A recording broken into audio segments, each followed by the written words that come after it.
मिनिटं अजून तर पोहोचतंय 1/2 किलोमीटर. आणि रस्सापासून सावध राहा. आता मी सोबतच एवढा मोठा तरस घेऊन येते म्हणलं होता तरस तरी काय करणार. आणि तरस be like don't underestimate power of the common man. मॅनच आहे ना तो.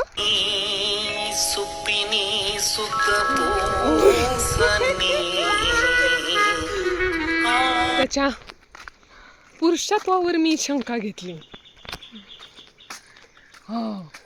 आणि तिथे बसायचं का आपण?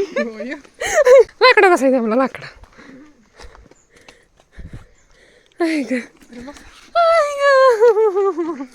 कधी बस की. तर मंडळी stay tune for next blog. खरी मजा तर पुढे आता सुरू झाले. सो तुम्ही तुमच्या सवडीने नावडीने ब्लॉग बघितल्याबद्दल धन्यवाद. लाईक शेअर सबस्क्राईब करायला विसरू नका.